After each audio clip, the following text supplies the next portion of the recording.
3 महामंत्र। ओम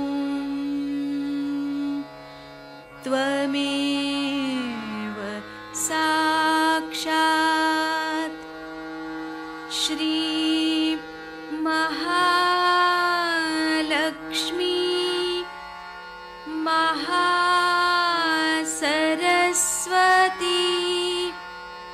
महाकाली त्रिगुणात्मिका कुंडलिनी साक्षात् श्री आदिशक्ति माताजी श्री निर्मला देव्यै नमो नमः। ॐ त्वमेव साक्षात् श्री कल्की साक्षात् श्री आदिशक्ति माताजी श्री निर्मला देव्यै नमो नमः। ॐ त्वमेव साक्षात् श्री कल्की साक्षात् श्री सहस्रार स्वामिनी मोक्षप्रदायिनी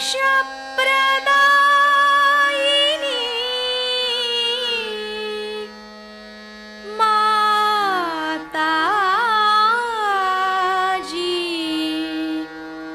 श्री निर्मला देव्यै नमो नमः। श्री गणेश मंत्र।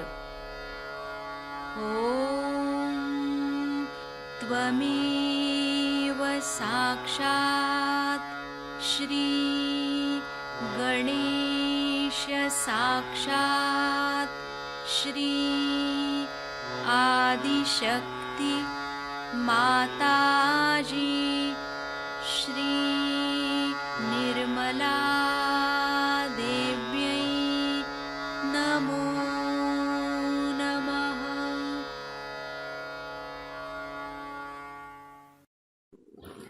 जय श्री माता जी। दोनों हाथ माँ के सामने, सेंटर हृदय में माँ की छवि को देखेंगे।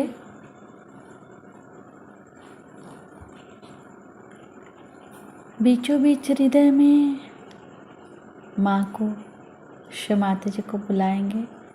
परम पूजनीय श्री माता जी, कृपा करके हम सभी के हृदय में अपना स्थान ग्रहण कीजिए।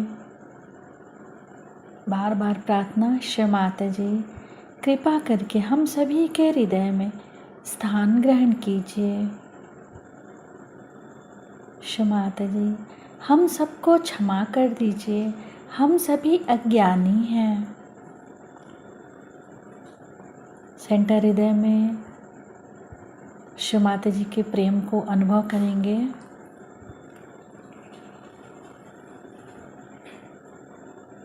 श्री माता जी आप ही तो श्री जगदम्बा भी हैं। कृपा करके हम सभी के हृदय में श्री जगदम्बा स्वरूप में संपूर्ण शक्तियों के साथ अपने श्री चरण कमल लेकर आइए। माँ के श्री चरण कमलों को देखेंगे सेंटर हृदय पे।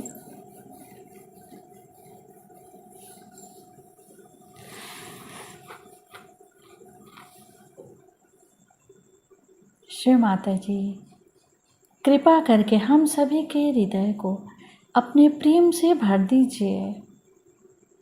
क्षमाते जी, हम सभी आपसे बहुत प्रेम करते हैं, हम सभी के हृदय में आइए।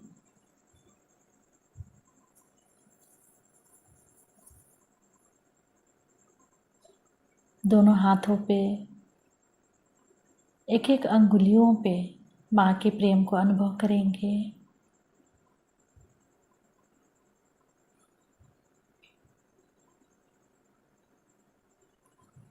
धीरे धीरे अपने संपूर्ण चित्त को राइट स्वादिष्ठान पे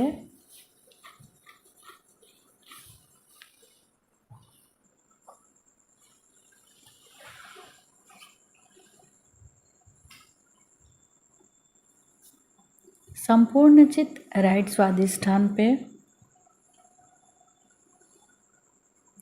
श्री माता जी, आप ही करता हैं, आप ही करविता हैं, हम सभी के अंदर से समस्त कर्ता भाव समाप्त कीजिए।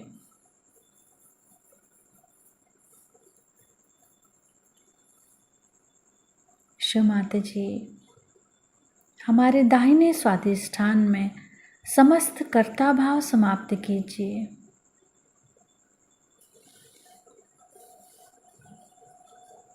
चित शक्ति मंत्र ओम त्वमेव साक्षात् श्री चित शक्ति साक्षात् श्री आदि शक्ति माता जी श्री निर्मला देव्यै नमो नमः।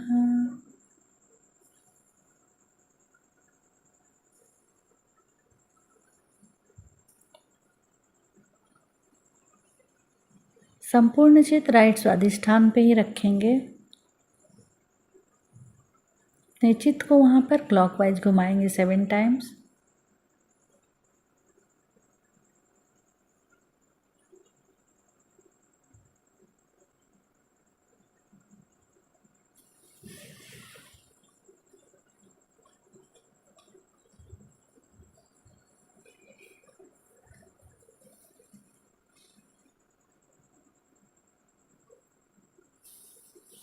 धीरे धीरे अपने संपूर्ण चित्त को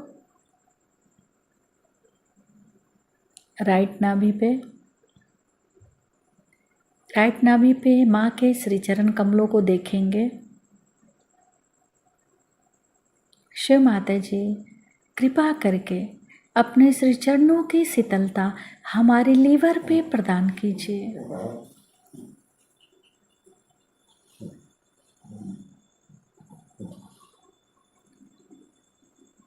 शिव माता जी, कृपा करके अपने श्री चरणों की शीतलता हमारे लीवर पे प्रदान कीजिए।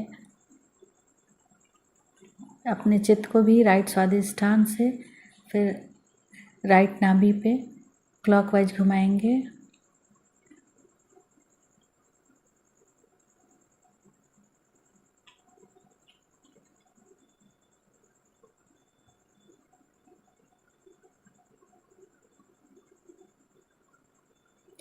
धीरे धीरे अपने संपूर्ण चित्त को सुषुम्ना नाड़ी से उठाते हुए सेंटर नाभि, सेंटर हृदय, सेंटर विशुद्धि, फ्रंट आज्ञा, सहस्त्रार।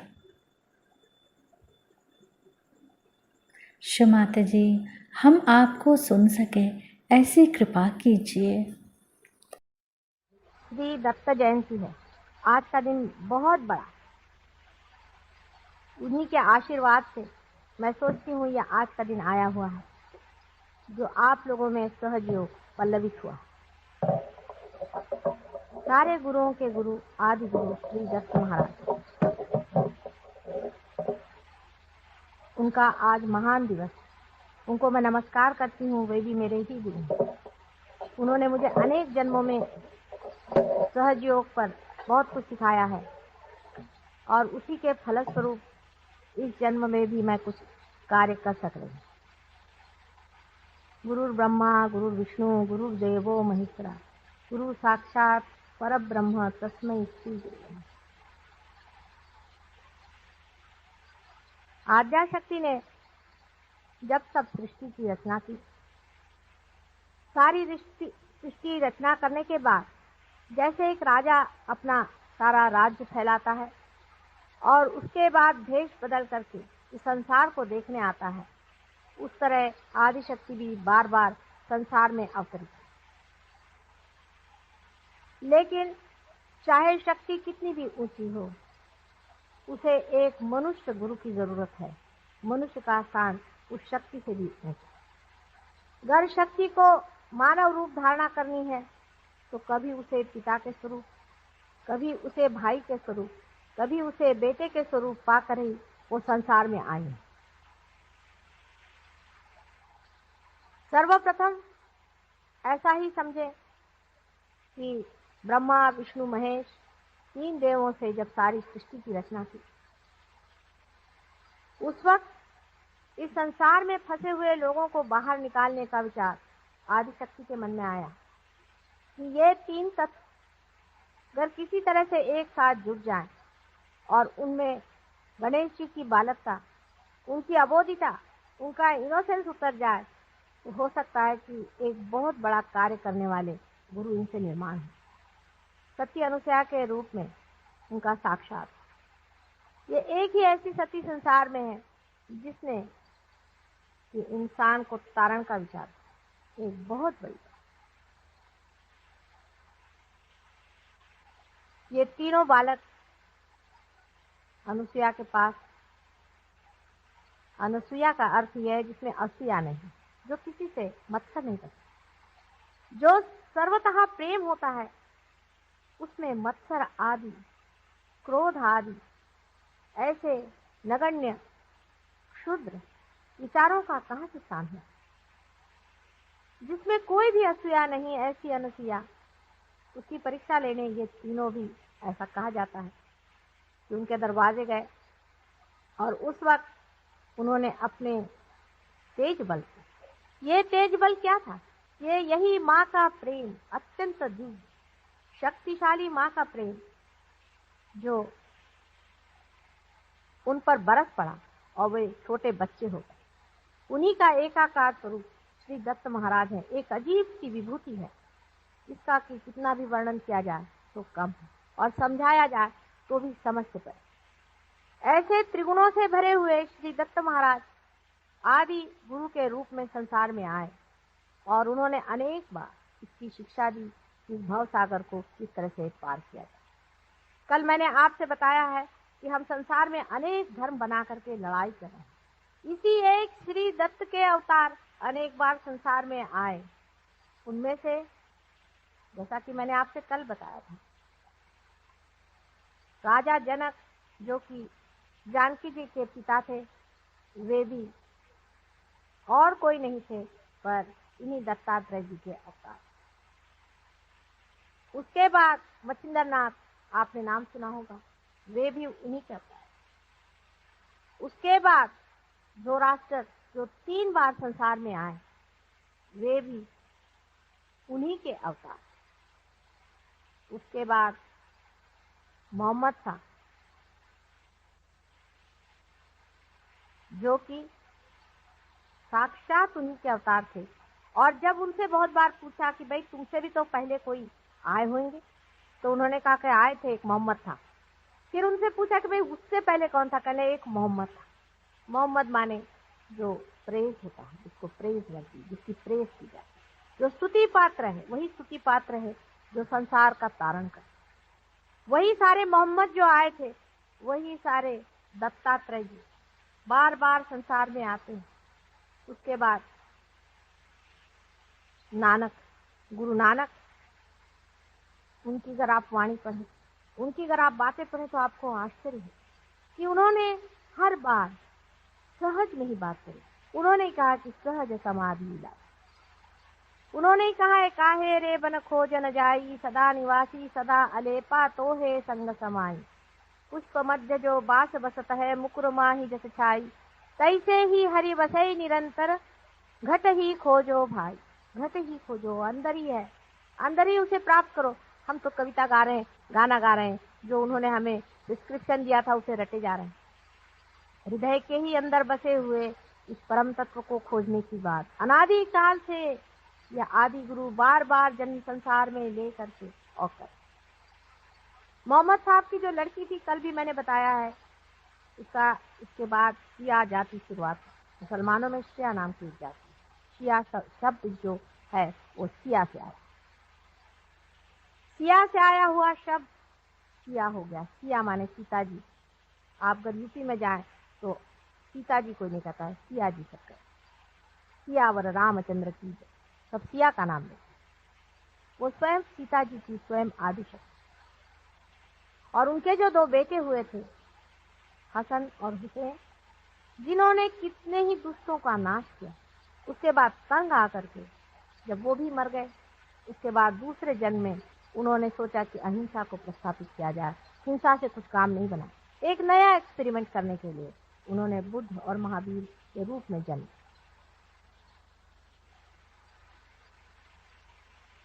एक्सपेरिमेंट्स ही होते।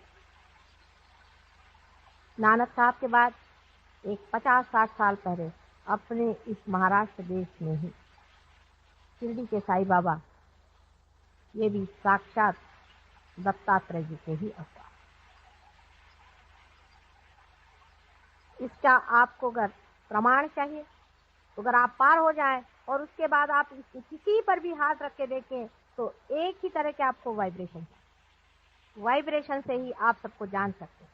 जैसे आपके पास आंख होना जरूरी है कि किसी की आप आकृति देखें, उसका रंग देखें, उसी तरह से आपके पास ये वाइब्रेशन आने की जरूरत है जिससे आप संसार के सब गुरुओं को जान सके और जान सके कि कौन सच्चा गुरु है और कौन झूठा, कौन उस आदि गुरु दत्तात्रेय जी के अवतार साक्षात हैं। कहने को तो आजकल हजारों गुरु संसार में आ गए, किसी के कहने से कोई गुरु नहीं और किसी को मान भी लेने से वो गुरु नहीं। गुरु शब्द ही का अर्थ बहुत ही बड़ा, इसको समझ लेना चाहिए। आज इसी पर मैं आपसे बातचीत करना चाहती हूँ कि गुरु कौन और कौन गुरु नहीं। गुरु शब्द का अर्थ ही यह है कि जो हमसे बड़ा, जो हमसे ऊंचाई पे बैठा हुआ है। जैसे ऊंचाई पे बैठा हुआ पानी अकस्मात नीचे उतर आता, वो अपनी सतह को ढूंढने के लिए, अपनी सतह पे सबको लाने के लिए हमेशा लालायित है। आप पानी को किसी ऊंचाई पे रख दीजिए, वो चाहेगा कि उसी ऊंचाई पे सबको उठाए। यही गुरु का अर्थ। ऐसा जो नहीं तो गुरु होने हमसे ऊंचा वो हर मामले में होना, एक ही मामले में नहीं। इसलिए आजकल जो गलो गली और रस्तों रस्ती हम लोग गुरुओं को मान रहे हैं, उनको याद रखना चाहिए कि गुरुओं की हजारों पहचान। जो गुरु परम तत्व की बात करते हैं वही साक्षात गुरु हैं। जो परमात्मा की बात करते हैं और परमात्मा ही के ओर आप उठाते हैं वही गुरु हैं। जो लोग आपसे रुपया पैसा लेते वो गुरु हैं। जो अपनी वाणी का रुपया लेते हैं वो गुरु कभी भी नहीं हो सकते, क्योंकि ये वाणी परमात्मा से आई हुई बहुमूल्य चीज है। इसकी कोई भी कीमत आप नहीं दे सकते। जिस दिन आप इसकी कीमत दे सकें, ये परमात्मा की चीज नहीं। आप परमात्मा को बाजार में जाके खरीद नहीं सकते। याद रखिए, आज हम लोग इस तरह के हजारों लोगों के सामने खड़े हुए हैं जो परमात्मा के नाम पर पैसा कमा। इससे बढ़ के अधमता और नीचता संसार में कुछ भी नहीं। परमात्मा के पांव के ठोकर के बराबर भी संसार का कोई सा भी सामान, कोई सी भी वस्तु, कोई सी भी चीज अगर हो तो उसे हम मान सकते हैं कि हम परमात्मा को दें। जैसे अभी हमारे घर पे कोई साहब आए थे, बड़े भारी महान गुरु अपने को बना करके, और मुझसे कहने लगे कि माता जी आपके तो घर में सब चीजें हैं और आप तो बिल्कुल साधारण गृहिणी जैसे रह रही हैं, तो आप कैसे परमात्मा की बात करें? मैंने तो ये त्यागा, मैंने तो वो त्यागा, मैंने तो ये छोड़ा। मैंने उनसे कहा कि वाकई अगर तुम त्यागना जानते हो, तुम ये भी जान लो कि इसमें से जो भी चीज तुम सोचो कि मेरे प्रभु के चरणों के धूल के बराबर भी, उसके कणों के भी बराबर हो, तुम उठा के लो, लेकिन तौलना बराबर। इधर उधर देखा उन्होंने, ये वो देखा, इसके बाद तो सच पका गया। मैंने कहा क्यों, कोई चीज नहीं मिली? नहीं, उसके बराबर तो कोई नहीं। फिर मैंने कहा उनसे कि तुमने छोड़ा ही क्या बेटे? तुमने क्या छोड़ा जिसका झंडा सुबह शाम घुमा करके और काशाय वस्त्र पहन करके और ये सर में बाल मुड़ा करके और दुनिया भर में चिल्लाते फिर रहे हो? क्या छोड़ा तुमने? यही पत्थर, ये मिट्टी। असल में सहयोग इसीलिए घर गृहस्थी में बैठे हुए साधारण लोगों में ही पड़ा। जो अपने झंडे गाड़ते हैं उनमें कभी भी सहयोग नहीं आता। जो लोग सहज सरल भाव से रहते हैं, परमात्मा के दिए हुए ऐश्वर्य में, उसके आनंद और सुख में सहज से प्रेम पूर्वक रहते हैं, ऐसे ही लोग, ऐसे ही मध्य स्थिति के लोग परमात्मा को पाते। गुरु का मतलब अब आपको समझना चाहिए कि जो लोग काशाय वस्त्र पहन करके पैसा इकट्ठा करते हैं वो लोग कभी भी गुरु नहीं।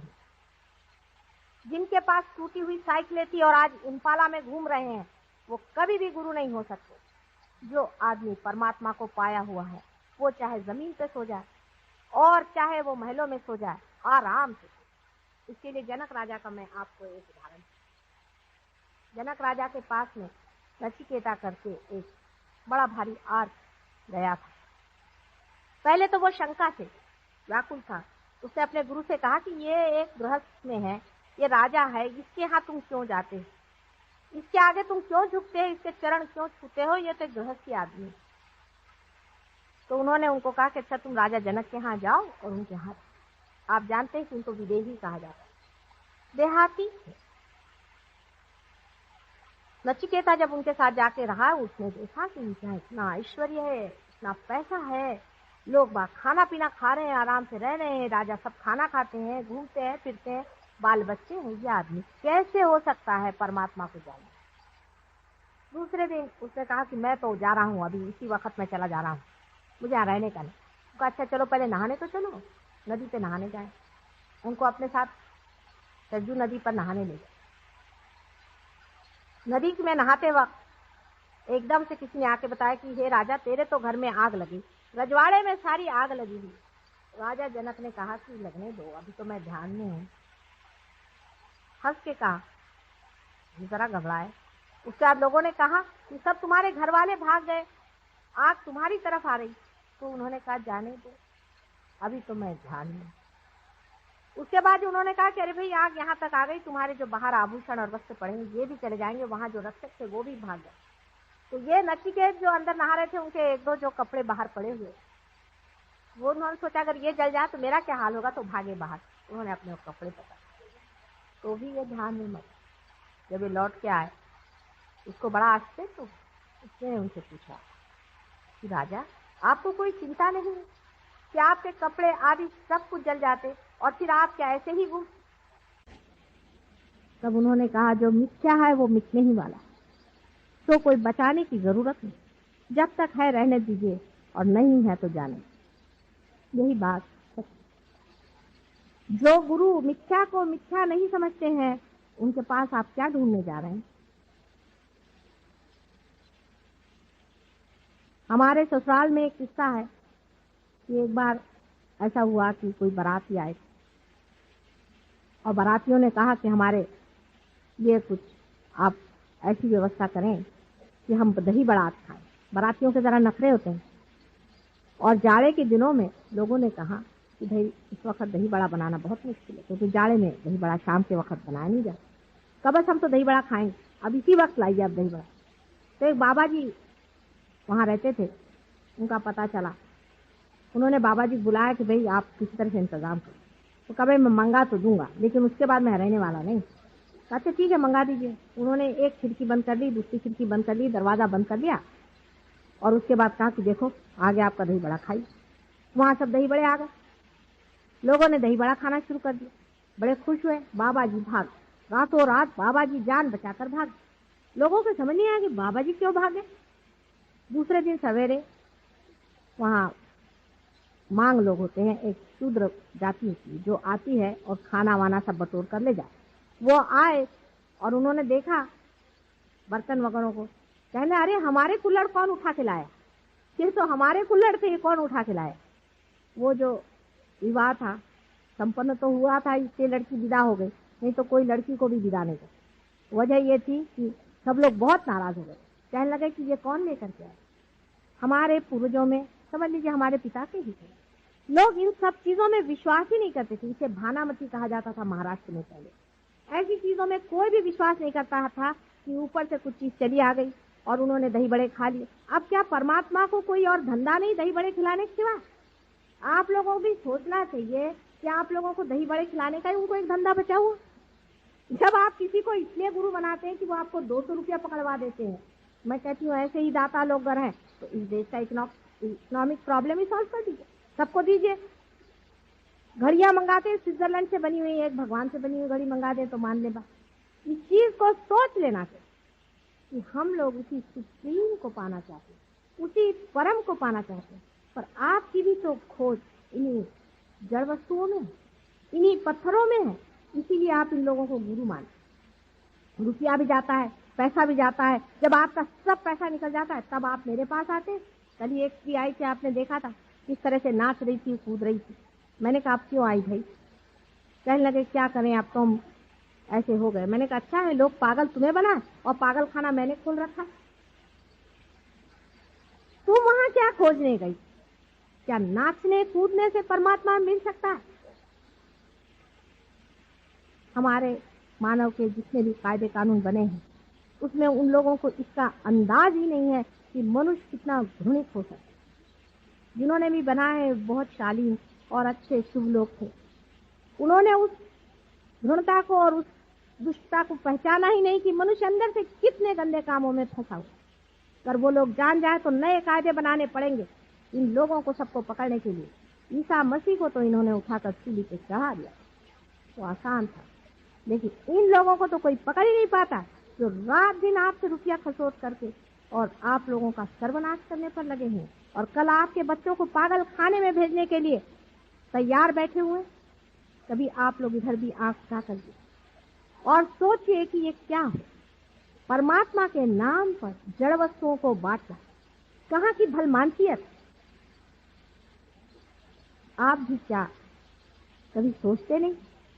कलयुग में तो मैं सोचती हूँ कि मनुष्य के पास इतनी प्रगल्भ बुद्धि है, इतनी उसके अंदर सूझबूझ है, क्या वो सारी अपनी बुद्धि को बेच खाता है कि वो समझता नहीं कि ये एक तरह का मेस्मरिज्म है और एंटाइटमेंट है, जिसकी वजह से हम ऐसे पागल जैसे उसके पीछे भाग रहे और अपने अंदर झूठे बिल्कुल मिथ्या ही विश्वास अंदर में करके कि हम बड़े शांति में बैठे हुए हैं, अपने से भी भुलावा कर रहे हैं और दूसरों से भी भुलावा कर रहे हैं। जब आप रियलाइजेशन हो जाता है तो बहुत दूर जाने की जरूरत नहीं, बहुत पढ़ने की जरूरत नहीं। आप समझ सकते हैं कि आप रियलाइज इसमें आप में एक दर अंदर से शांति है। मैं देखती हूँ कि इतने लोगों के गुरु हैं और 30-30, 40-40 साल में हार्ट अटैक आकर के लोग मर जाए।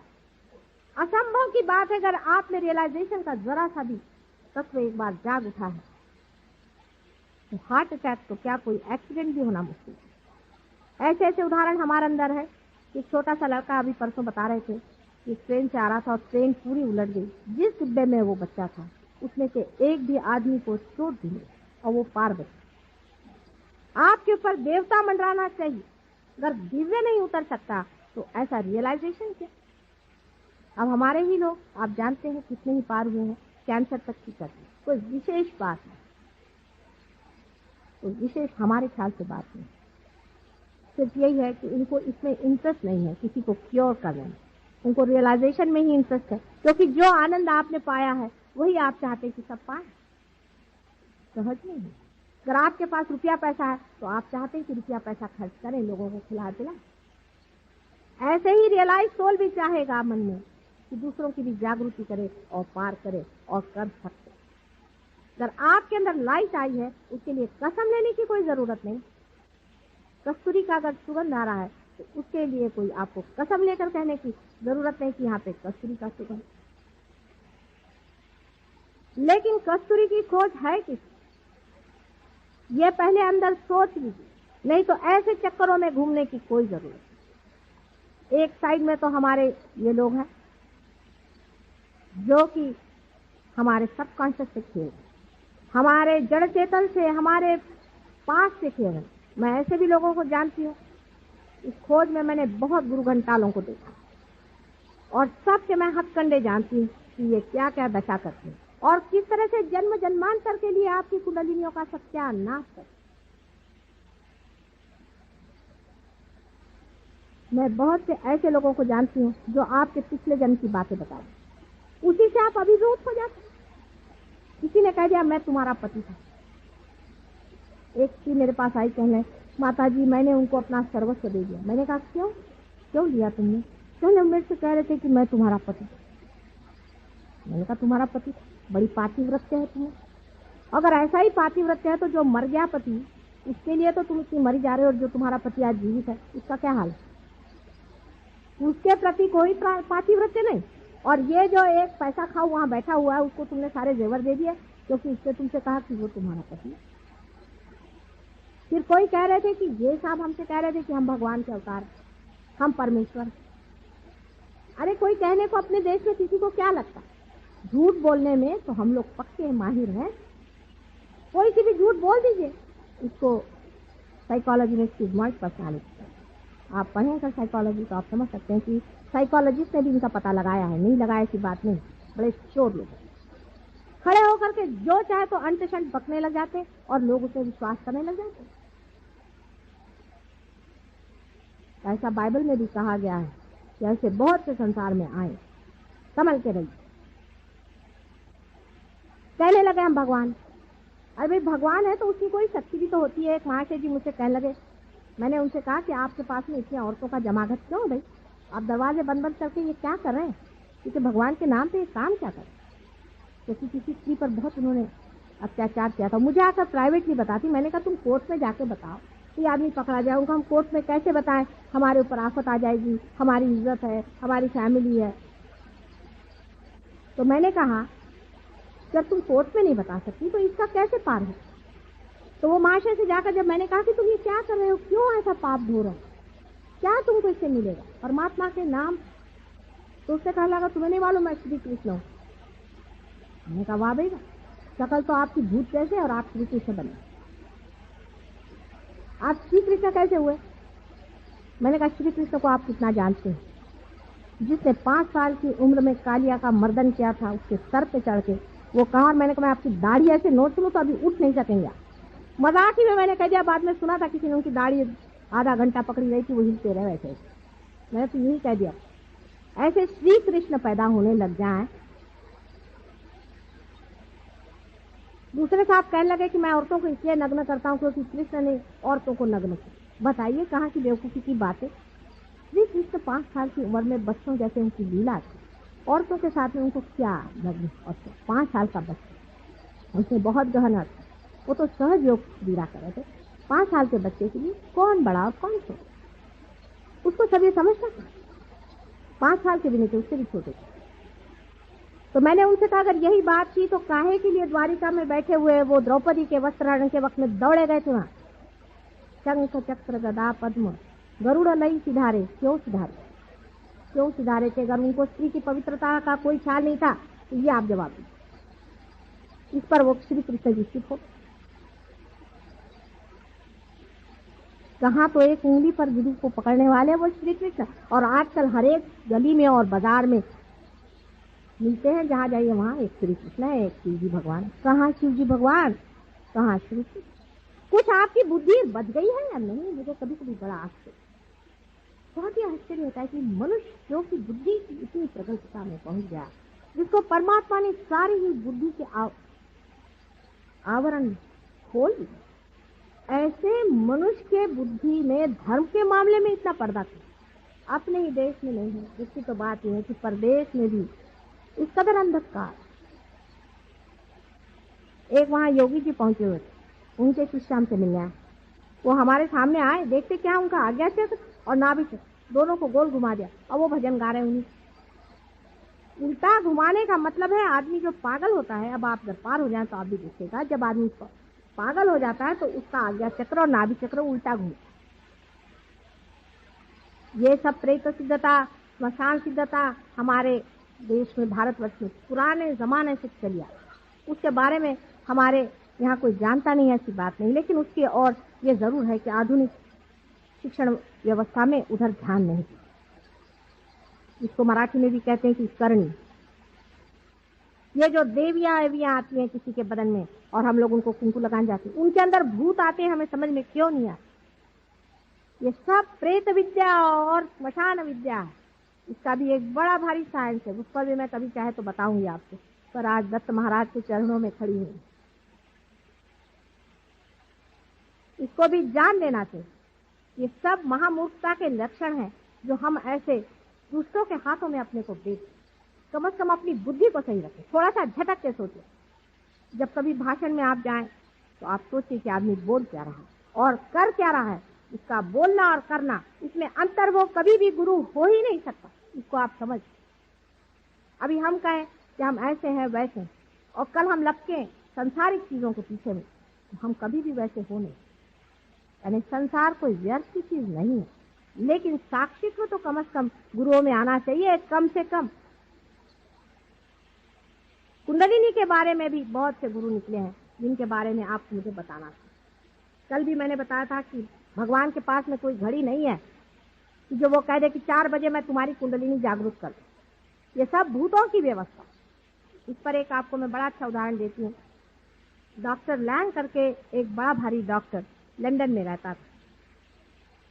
उसने कुछ बहुत शोध किए थे और वो चाहते थे कि लोगों को उसे क्योर किया जाए, लेकिन अकस्मात उनकी एक एक्सीडेंट में मृत्यु हो। इसके कारण वो अपना जो शोध था लोगों को बता नहीं पाए। तो उन्होंने, जब उनकी मृत्यु हो गई, हम जब मरते हैं तो पूरे नहीं मरते, थोड़ा सा हिस्सा गिर जाता है, बाकी सूक्ष्म शरीर जीवित है। तो उन्होंने इस सूक्ष्म शरीर में यह सोचा कि चलो किसी के अंदर घुस कर ही प्रवेश करके दे। तो एक वियतनाम में एक सोल्जर लड़ रहा था, उसके शरीर में उन्होंने प्रवेश किया और उससे कहा कि तुम मेरे लड़के के पास चलो और उससे ऐसी ऐसी बात बता। अब ये सोचे कि डॉक्टर लैंग को ऐसा ही करना था, तो अपने लड़के के अंदर क्यों नहीं घुसे, क्योंकि जानते थे कि इसके कुछ परिणाम भी। तो उन्होंने कहा कि अच्छा तुम मेरे लड़के से जाकर सारी बात बताओ और उसको हमारी बात पट जाए। जब ये सोल्जर उस लड़के के पास गया और उसे जाकर बताया तो वो इस बात को मान गया। उसने कहा कि हाँ, ये तो सब बातें सिर्फ मेरे पिताजी से और किसी को मालूम नहीं। उसने कहा चलो तुम क्लिनिक खोलो। उन्होंने एक बड़ा भारी एक ऑर्गेनाइजेशन बनाया जिसके मातहत वो लोगों को ठीक करते। अब डॉक्टर लैंग के साथ बहुत से और डॉक्टर उनके साथ जुट गए, वो भी ये कार्य करते थे। अभी तक वो हो रहा है कार्य। वो आपसे बताते हैं कि आप अगर उनको चिट्ठी लिखे हमें तकलीफ है, शिकायत है, आपसे बताते हैं अच्छा 5 बजे शाम को बराबर इस वक्त आपके अंदर कुछ हो। कोई ना कोई अंदर व्यक्ति घुस करके आपके साइकोलॉजी में, साइकी में, जिसको हम सुपर ईगो कहते हैं, उसके अंदर घुस के और इस कार्य को करते। एक भूत निकाल के दूसरा भूत बिठा दे। अगर आप शराबी कबाबी होंगे तो शराब कबाब ठीक हो जाएगा, क्रोध आने लग जाएगा। ये इन लोगों का कार्य है। पर बेचारे बहुत सीधे हैं, क्योंकि वो लोग कम से कम ये तो कहते हैं कि हम स्पिरिट का काम करते हैं, वो ये नहीं कहते कि हम भगवान का काम करते हैं।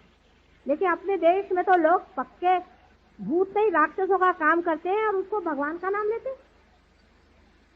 ऐसे लोग अगर किसी को थोड़ा सा ठीक भी कर दें तो उससे क्या फायदा। कुंडलिनी जिससे खराब हो, अपनी माँ पे जहाँ चोट हो, ऐसी जगह जाने की कोई जरूरत नहीं। आज नहीं कल आप लोग जरूर पार हो जाइए, लेकिन गलत रास्ते पे मत जाइए। एक बार आपकी कुंडलिनी खराब हो जाएगी तो मैं उसमें कुछ भी नहीं करता, सारा ही कार्य खत्म हो जाएगा। जिन जिन की कुंडलिनियाँ खराब हो गई है, आप लोग जानते हैं, आप में से बहुत से लोग पार हुए हैं, कितनी तकलीफें हमने उठाई। कुछ लोगों पर तो हाथ रखते वक्त इन लोगों के हाथ में बड़े बड़े ब्लिस्टर था, बहुत बड़े बड़े ब्लिस्टर था। और उन लोगों से जब मेरे और हाथ करते, उनको भी कभी कभी थोड़ा थोड़ा ब्लिस्टर जैसा आ जाता है, पर जलता तो बहुतों का हाथ है। मेरे पास तो एकदम ठंडी ठंडी हवा चल रही, लेकिन उनके हाथ जल रहे हैं, क्योंकि मैं चाह रही हूँ उनकी सत्ता को स्थापना दूं, और उनके अंदर तो कुछ और ही सत्ता बैठी है। ऐसे गुरुओं से बच के रहिए, क्योंकि कायदा इसे रोक नहीं, किसी तरह से भी इसकी रोकथाम नहीं। सिर्फ अपनी बुद्धि से सोचिए, अपने बुद्धि से सोचिए कि सच्चा गुरु कौन है, वही जो आपको परम। उस पर अभी मेरे एक औरत ने मुझसे सवाल पूछा था, बहुत मौके का सवाल था। उसने मुझसे पूछा कि क्या आपने और भी कोई रियलाइज सोल्स दुनिया में देखे हैं जो कि आपके पास आए बगैर हैं? ऐसे तो बहुत हो चुके और अभी भी हैं। तो इसी कारण मैं अपने बहुत से शिष्यों को लेकर कोल्हापुर से दूर 25 मील दूरी पर एक जंगल में पहाड़ी के ऊपर 7 मील दूरी पर गगनगढ़ में आज उनका बहुत बड़ा उत्सव है, इसके लिए मेरी सारी शुभेच्छा है। वहां पर एक बड़ा भारी जीव है, मैं इनको ले गई, मैंने कहा तुम ऐसे हाथ रखो, बस हाथ के सहारे की, इससे वाइब्रेशन आ रहे माँ, ये कौन सा जीव यहाँ है, क्यों वो जंगल में चले गए? ये भी सोचने की बात है। जितने भी बड़े बड़े पहुंचे हुए लोग होते हैं जंगल में रहते। आपने नित्यानंद जी के लिए कहा, जो कि असली में बहुत बड़े पुरुष थे, कि वो अगर कोई भी आता था उनको पत्थर मारते थे और कहते थे भाग जाओ यहाँ से, निकल जाओ। हमारे नागपुर में ताजुद्दीन बाबा थे, उनके लिए भी लोग ऐसा बने। वो तो जंगल में ही रहते थे बेचारे, अब वहाँ आबादी हो गई। क्यों ये लोग जंगल में भाग जाते हैं? उसके 2-4 कारण। अभी आपने देखा होगा यहाँ छोटे बच्चे बैठे थे, उनके हाथ जल रहे थे, खूब यूं कर रहे, इसी तरह से उनके बदन जलने लगते हैं। बहुत से साधु तो बेचारे पानी में ही रहते हैं, क्योंकि आप लोगों की जो साइकी है, सुपर ईगो है, उसमें बैठे हुए भूत इनको जलाने के लिए लगे, इन भक्तों को सताने के लिए लगे हैं। इसलिए वो जंगल में भाग के खड़े थे, क्योंकि आपको तो पता नहीं आप कर क्या रहे हैं, आपके वाइब्रेशंस आपको समझ कहाँ आते हैं। इसलिए बेचारे जंगलों में जाकर के बैठे हैं कि बाबा बचाओ इन लोग। उनको तारण आरण वो कहाँ से करें? गगनगढ़ के महाराज का ही देखिए, उन्होंने बहुतों को तो ठीक किए, लेकिन क्या है, उनकी उंगलियां टेलीस्कोप के जैसे अंदर चली गई, पांव की उंगलियां भी ऐसे अंदर चली गई। बेचारे शेर पर या सिंह पर सवारी करते हैं, उसके बाद अलावा उधर किधर जान। लेकिन जब मैं उनके पास पहुंची, जो लोग मेरे साथ थे उन्होंने भी देखा, उन्होंने फौरन मुझे पहचाना, कोई शंका ही। उन्होंने आज तक मुझे इस जन्म में नहीं देखा, लेकिन बहुत सालों से मेरे बारे में वो जानते ही थे। उम्र में भी मेरे से बड़े हैं। चले, मैं बहुत सालों से आपका इंतजार करा था माँ, आज हमारा कितना भाग्य कि आप पधारे। वो नाथपंथी हैं, इसलिए मच्छिंदर नाथ के ही मुझे और बड़े पहुंचे हुए थे। ऐसे ही मैं हिमालय पर भी गई थी, वहां पर भी मुझे मिले। ऐसे ही हरिद्वार में 1-2 हैं, बहुत ही कोह में रहते हैं।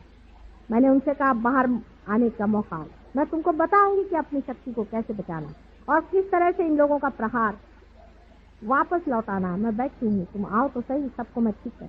इनकी भी मैं नानी हूँ, आ जाओ। बहुतों ने कहा है कि माँ आएंगे, जरूर आएंगे, लेकिन हिम्मत जुटती नहीं बेचारों की, क्योंकि उनके हाथ पैर तोड़ दिए, उनके बदन में छाले डाल दिए, उनको जला दिया। राक्षसों के काम समझ लीजिए कि 10 राक्षस और 6 राक्षसी अभी तक मैं जोड़ पाई, जो जन्म लेकर इस कलयुग में आए हैं।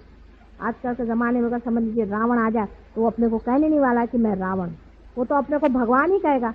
तो रावण कहे तो अभी कैद में बंद न हो जाए। रावण की पहचान, राक्षसों की भी पहचान है, वो भी मैं आपको बता देती हूँ, आप देखिए, आपको फायदा हो। जिस आदमी की आंख बिल्ली के जैसे, आप बिल्ली की पहले आंख देखिए तब आपको समझ में, तो बहुत से लोग बहुत सी चीजें देखते ही नहीं।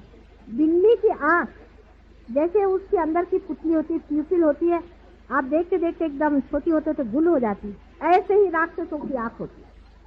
मैं सबको जानती हूँ अच्छे से, हर एक जन्म में मैंने इन लोगों को देखा। इनकी आंख से आप पहचान सकते हैं कि ये लोग राक्षस हैं। उनकी आंख की पुतली एकदम छोटी होकर के गुल है, ये पहचान। कहने को वो भगवान कहे, नहीं तो और कुछ है, राक्षस लोग। और इन लोगों ने बहुत सी सिद्धियां प्राप्त कर ली हैं। ये हमारे भोला शंकर जी का काम है, क्या करें।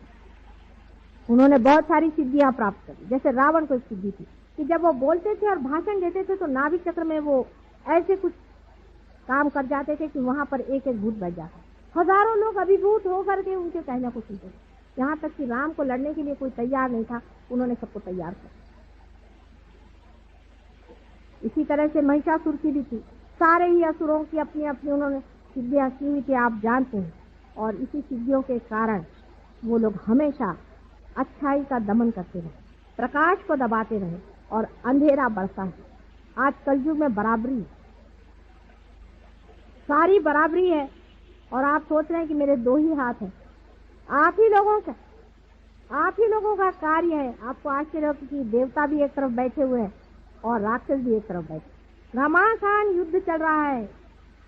आज जो दुर्भिक्ष, जो परेशानियां, क्या आप सोचते हैं आपके करने की वजह से? बिल्कुल नहीं।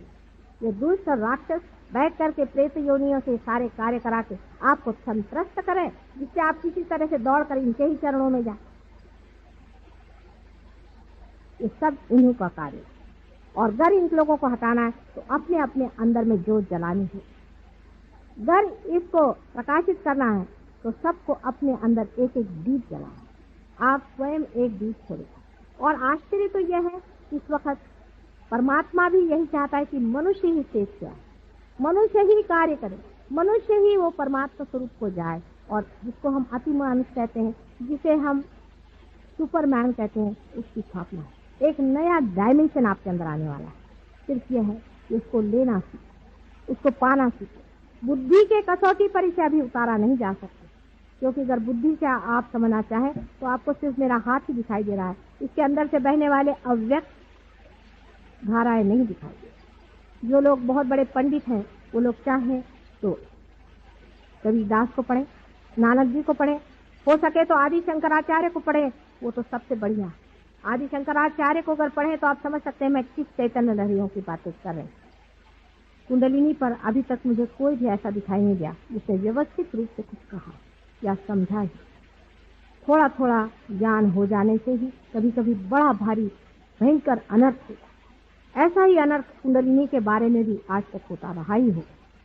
नहीं तो इस तरह की विचित्र बातें न जाने किस समझ से इन लोगों ने लिखी है।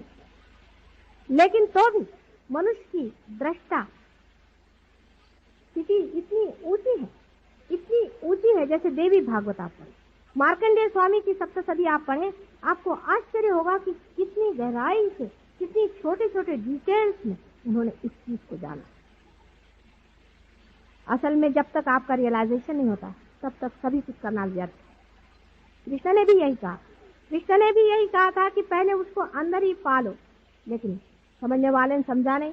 वो पहले अंदर पालो, फिर कहते बाहर तुम लड़ने जाओ। उनका मतलब था तुम साक्षी हो जाओ। साक्षी होने के बाद तुमसे हो रहा है अकर्म, चला जा रहा है, आप कुछ करते ही नहीं। वो ईगो ही खत्म हो गया, वो सुपर ईगो ही खत्म हो गया जो करता है। करने ही वाला टूट जाएगा। ये वो कह रहे थे, लेकिन जब माना नहीं तो वो तो डिप्लोमैट थे, राजकारणी थे। कृष्ण की भी अपनी एक तरह के गुरुत्व है। उनका गुरुत्व बड़ा मजेदार है, बड़े भारी राजकारणी थे। इसको मैं कहती थी एब्सोल्यूट प्योर पॉलिटिशियन। ऐसा बड़ा पॉलिटिशियन था वो, और वो सबको जानता था कि इन महामूर्खों को ठीक करने का यही तरीका। जिस वक्त में कि एक बच्चा है, वो अपने घोड़े को गाड़ी के पीछे बांध करके हाँक रहा है, तो बाप आकर के कहता है चलने दो घोड़ा, ऐसे ही चलने दो, हाँकते रहो, पहुंच जाओ। फिर बच्चा जब हार कर सोचता है अरे घोड़ा तो चल ही नहीं रहा, तब उसको फिर समझ में आता है कि घोड़े को आगे करना चाहिए और तब हार। इसीलिए उन्होंने कहा कि अच्छा तुम कर्म योग करो। अब देखिए उसमें डिप्लोमेसी कृष्ण की दी। कृष्ण के जैसा भी गुरु मिलना बड़ा कठिन। ऐसा गुरु है कि उसके लिए बहुत ही बुद्धि की तीक्ष्णता प्रकटता चाहिए। आज तक आपको किसी ने बात नहीं बताई होगी, तो मैं आज बताऊंगी, आप सुन ली। उन्होंने कहा कि अच्छा तुम कर्म करो, लेकिन जो कर्म का जो फल है परमात्मा पे, ये हो ही नहीं सकता। बिल्कुल एब्सर्ड कंडीशन। जब आप किसी चीज को कर रहे हैं और जान रहे हैं कर रहे हैं, आप उसको किसी और पे कैसे छोड़ सकते? घोड़ा पीछे करके ही हाँकने को कह रहे हैं। दूसरा उन्होंने कहा कि तुम भक्ति करो। देखिए इसमें भी देखिए बड़ा सुंदर है, तुम अनन्य भक्ति करो। जब दूसरा कोई नहीं रहे तब भक्ति कैसे होने वाली है? मतलब ये कि जब मिलन हो गया तब भक्ति किसकी करनी? उन्होंने कहा पुष्पम फलम तोयम, जो कुछ भी तुम मुझे दो मैं ले लूंगा। लेकिन देने के वक्त उन्होंने यही कहा है कि तुम अनन्य भक्ति करो। एब्सर्ड बात है, क्योंकि एब्सर्डिटी पे ही आदमी का सर चकराएगा और तभी वो ठिकाने से आएगा। वो सोचते नहीं थे कि ऐसे आदमी क्या खिलाने वाली। पर मैं तो माँ हूँ, और माँ चाहे तो बात कहनी भी पड़े तो भी कह डालेगी कि बेटे ऐसा नहीं, ऐसा नहीं मानो। जब तक हो सकेगा तब तक कहेगी, गला फाड़ फाड़ कर अपने बच्चे से कहेगी। माँ का हृदय और होता है, इसे डिप्लोमेसी नहीं झेली जाती। बहुत देर, बहुत हो गया, बहुत खुद, बहुत परेशानी। लोग कष्ट इस चीज में भरमा गए। अब जरूरत है इस चीज को करने की, और हो रही है। आप लोग भी इस चीज को पा रहे हैं। जिन्होंने पाया है, जिन्होंने जाना है, वो कल भी यहाँ पर प्रोग्राम है, उसमें जरूर आए। जिन्होंने नहीं पाया है वो भी आए। हमारे यहाँ और भी जगह, भारतीय विद्या भवन में हम लोग हमेशा के लिए चाह रहे हैं कि कुछ ऐसी जगह बने जहाँ लोग आते रहें। यहाँ पर बहुत से लोग ऐसे हैं कि जो पार हो गए हैं, क्योर भी करते हैं। जागृति तो आप पार होते ही दे सकते हैं। लोग चक्रों के बारे में बहुत जानते हैं, बहुत कुछ ज्ञानी हो गए। और कुछ लोग ऐसे भी हैं कि जो पार भी करा। हिंदुस्तान की ये गरिमा है, ये देश हमारी योग भूमि, सारे संसार के देशों से भी ऊंचा अपना देश। इस देश के वाइब्रेशन जो है हाईएस्ट, इसमें कोई शंका नहीं। और सारे ही संसार की रीढ़ की हड्डी ही अपना देश है और इसी में कुंडलिनी का स्थान है, जो सारे ही संसार को एक दिन ठीक कर सकती है। पर अभी तो सारे ही चक्र हमारे पकड़े। कुंडलिनी की गति ही मुश्किल हो रही है। आप अगर अपने अपने चक्र छुड़ा लें तो हो सकता है इसी देश में से ही वो संदेश बाहर जा सके, जिससे कि सारा संसार बदल करके एक दूसरे रास्ते पर आकर खड़ा होगा। यहाँ सत्ययुग का ही आवाह है और सत्ययुग भी आने वाला। ये सत्ययुग के आने की बात है, लेकिन अब यह आपकी स्वतंत्रता और आपकी सत्ता पे छोड़ा गया है कि आप चाहें तो इसे ले या संहार की ओर जाए। ऐसे ही कैंसर जैसे रोग और युद्ध जैसी बातें ये सब हमारे संसार को खत्म करेगी। अगर आप लोग चाहें तो इसे ले सकते हैं और संसार को उजियारा में डाल सकते हैं, और नहीं तो अंधकार आकर के परमात्मा चाहे हजारों सृष्टियां बना सकता है। एक एक्सपेरिमेंट फेल हो गया, ऐसा ही हो सकेगा। अब यह आखिरी ही कूदना है, इसे देखना है कितने लोग अपने को लगाते हैं। बहुत बहुत आप सबका धन्यवाद। 3 दिन का सेमिनार बहुत प्रेम पूर्वक हुआ और बहुत लोगों ने इस प्रेम को स्वीकार किया, इसलिए एक माँ के नाते मैं आप सबका बहुत बहुत धन्यवाद मानती हूँ। वैसे ही हमारे बहुत से बच्चों ने बड़ी रात दिन मेहनत करके और औरों को तारण करने के लिए इतनी मेहनत की है और इसी तरह से करते रहे। ऐसे ही उनको आशीर्वाद देकर, आप सबको मेरे प्रेम का आशीर्वाद देकर मैं आपको विदा।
नयन चक्र चढ़ी है, सहस्त्रार पार करी।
चली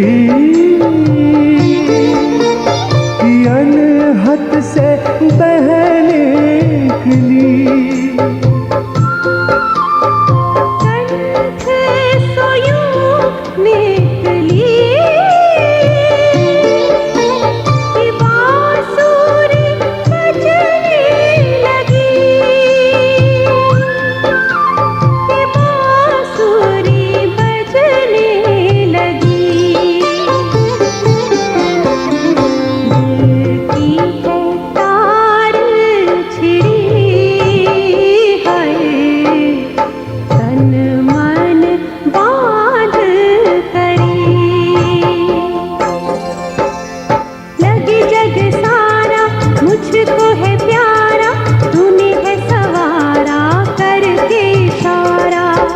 ये सहारा करे हमें न्यारा, जाने जग सारा माँ तुम हो सहारा।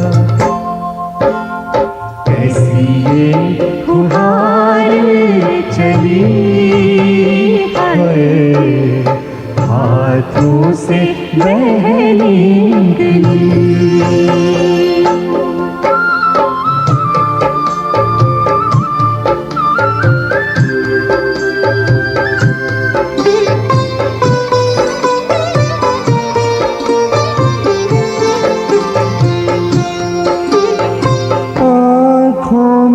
प्रीत भरी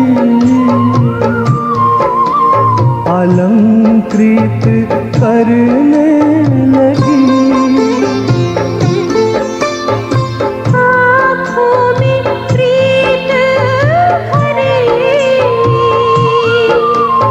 अलंकृत करने लगी। प्रेम को अर्थ धरी ये जीवन रस में करी, ये जीवन रस में करी। अंग सो अंग लगी है, आवन करती चली। लगे जग सारा मुझको है प्यारा, तूने है संवारा करके इशारा। तेरा ये सहारा करे हमें यारा, जाने जग सारा माँ तुम हो सहारा। कैसी ये फुहार चली है, हाथों से बह निकली।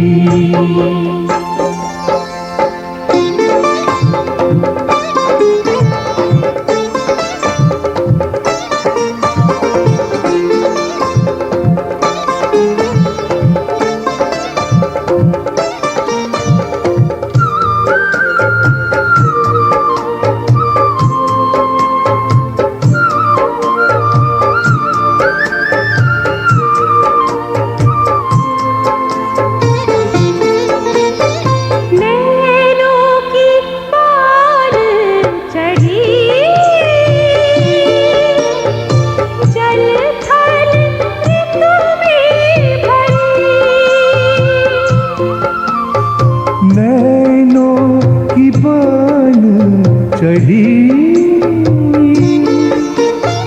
जल थल ऋतु में भरी सहज यूं महकी ममता की सार बनी ममता की सार बनी मैं की मियाद घटी है प्रेम परी ही चढ़ी लग जग सारा मुझको है प्यारा तूने है सवारा करके इशारा तेरा ये सहारा करे हमें न्यारा जाने जग सारा माँ तुम हो सहारा ऐसी ये फुहार चली है हाथों से बह निकली भेदन चक्र चढ़ी है सहस्त्रार पार करी कैसी ये फुहार चली